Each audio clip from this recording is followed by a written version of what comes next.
अस्सलामु अलैकुम वरहमतुल्लाहि वबरकातुहू। अगर मैं आपसे ये कहूँ कि दज्जाल पैदा हो चुका है और आज से 1450 साल पहले इंसान उनसे मिल भी चुके हैं और उसको अपनी सर की आंखों से देखा भी है, उससे बातचीत भी हुई है, गुफ्तगू हुई है, तो इसमें आपके लिए कोई ताज्जुब की बात नहीं है। ये सारी इत्तिलाआत और ये सारी खबरें, ये सारी मालूमात हजरत मोहम्मद सल्लल्लाहु अलैहि वसल्लम की ज़बान मुबारक से हम तक पहुंची है। और मैं एक सहाबी रसूल हजरत तमीम दारी रज़ी अल्लाह ताला अन्हु का दज्जाल से मुलाकात का और वहां तक पहुंचने का जो पूरा सफर और खाका और वाक़िया है वो आपकी खिदमत में आज पेश कर रहा हूं। लेकिन इससे पहले आपसे एक छोटी सी दरखास्त ये है कि हमारे चैनल पर आप आए हैं तो चैनल सब्सक्राइब कीजिए और वीडियो को लाइक और शेयर किया कीजिए। हम मेरे चैनल पर 94% से ज्यादा लोग ऐसे हैं जो चैनल पर आकर वीडियो देखकर चले जाते हैं, सब्सक्राइब नहीं करते। याद रखें, आपके सब्सक्राइब करने से हमें हौसला और हिम्मत मिलता है। फातिमा बिनते कैस रज़ी अल्लाह ताला अन्हा, अब पूरा वाक़या आप समाअत करें। हजरत फातिमा बिनते कैस रज़ी अल्लाह ताला अन्हा एक सहाबिया हैं हुजूर सल्लल्लाहु अलैहि वसल्लम की। वो फरमाती हैं कि एक मर्तबा ज़ोहर की नमाज के लिए हुजूर सल्लल्लाहु अलैहि वसल्लम के मुनादी ने, पुकारने वाले ने अब मुनादी की और पुकार लगाई, अस्सलातु जामिअतुन, नमाज के लिए आ जाओ, नमाज के लिए आ जाओ। तो इस पुकार और इस निदा को और इस मुनादी की आवाज को सुनकर के तमाम मुसलमान मस्जिद की जानिब दौड़ पड़े। मैं भी इस आवाज को सुनकर के मस्जिद की जानिब दौड़ पड़ी और मर्दों के पीछे वाली सफ में खड़े होकर हुजूर सल्लल्लाहु अलैहि वसल्लम की इमामत में मैंने नमाज अदा की। हुजूर सल्लल्लाहु अलैहि वसल्लम ने जब नमाज पढ़ा दी, नमाज पढ़ाकर आप फारिग हो गए, आपने सब लोगों से कहा भाई रुक जाइए, ठहर जाइए। और हुजूर सल्लल्लाहु अलैहि वसल्लम मिंबर पर चढ़े, जबकि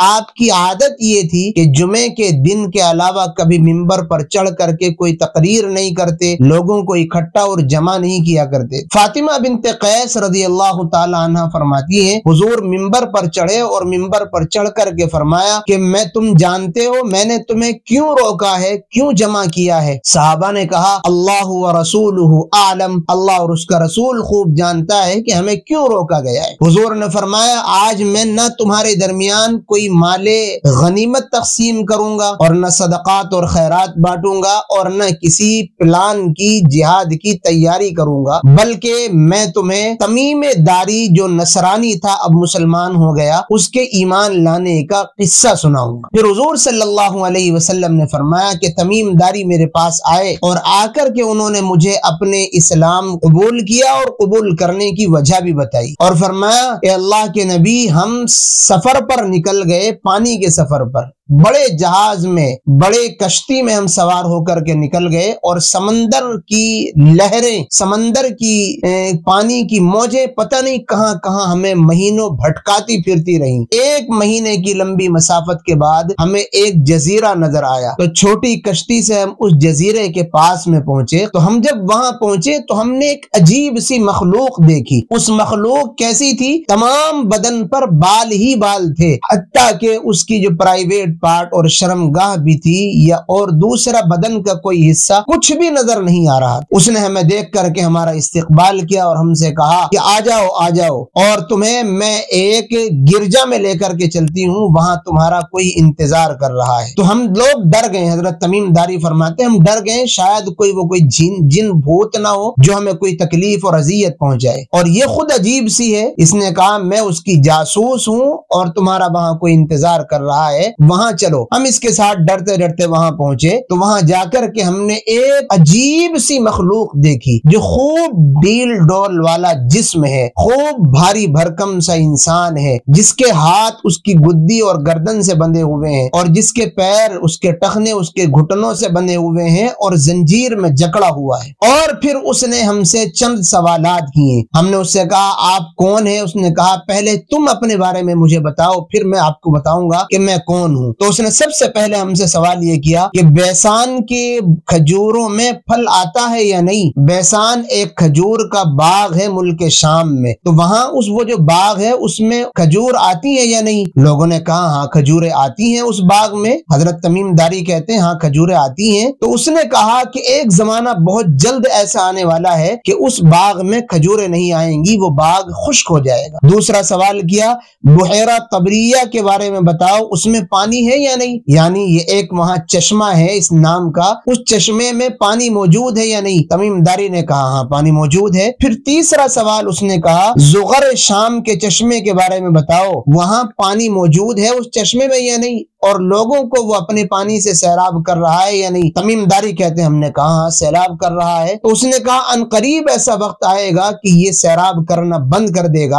اور لوگوں کو پانی دینا بند کر دے گا۔ چوتھا سوال اس نے کیا نبی الامیین کا کچھ حال سناؤ، نبی کے بارے میں بتاؤ، تو ہم نے نبی کے بارے میں بتایا۔ پانچواں سوال اس نے ہم سے کیا عرب کے لوگوں نے ان کے ساتھ جنگ کی یا نہیں، نبی کے ساتھ عرب کے لوگوں نے جنگ کی یا نہیں؟ حضرت تمیم داری نے کہا ان کے ساتھ جنگ ہوئی، اور اس نے کہا کہ اچھا اس کا مطلب نبی مبعوث ہو چکے ہیں، دنیا میں آ چکے ہیں۔ نبی کی بعثت کی خبر سن کر، نبی کے دنیا میں آنے کی خبر سن کر وہ خوب اونچی اس نے چھلانگ لگائی۔ حضرت تمیم داری کہتے ہیں پھر اس نے ہمیں اپنا انٹروڈکشن کرایا، اپنا تعارف کرایا، اپنے بارے میں بتایا اور کہا میں مسیح دجال ہوں اور بہت جلد مجھے یہاں سے رہا کر دیا جائے گا، باہر نکلنے کی اجازت مل جائے گی، اور 40 دن کے اندر میں تمام دنیا میں گھوم پھر لوں گا، دنیا کا کوئی کونا ایسا نہیں بچا ہوگا جہاں نہ میں جا سکوں گا۔ دنیا میں صرف 2 شہر، 2 مقام ایسے ہوں گے جہاں میں نہیں جا سکوں گا، ایک مکہ المکرمہ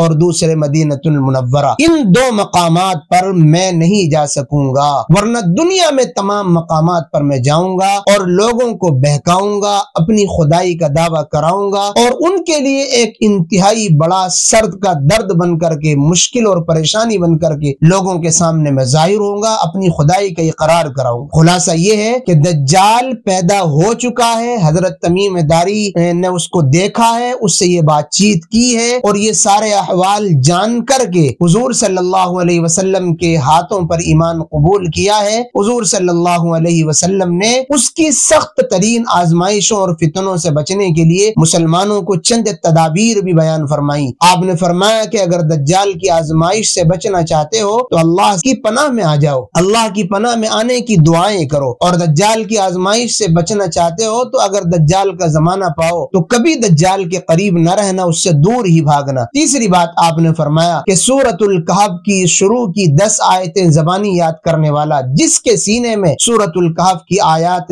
10 موجود ہوں گی، وہ دجال کے فتنے سے محفوظ رہے گا۔ اور چوتھی بات آپ نے فرمائی دجال کی جنت سے بچے رہنا، دجال کی جنت وہ حقیقت میں دوزخ ہوگی اور حقیقت میں ناکامی کا ذریعہ ہوگی، اس کی دوزخ کو اپنا لینا اور اس کی جنت سے بچے رہنا۔ یہ اتنی سخت ترین آزمائش اور پریشانی کی گھڑی ہوگی، اللہ تعالیٰ تمام مسلمانوں کی دجال جیسے فتنے سے اور اس آزمائش سے حفاظت فرمائے۔ اللہ ہم سب کو عمل کی توفیق نصیب فرمائے۔ السلام علیکم ورحمۃ اللہ وبرکاتہ۔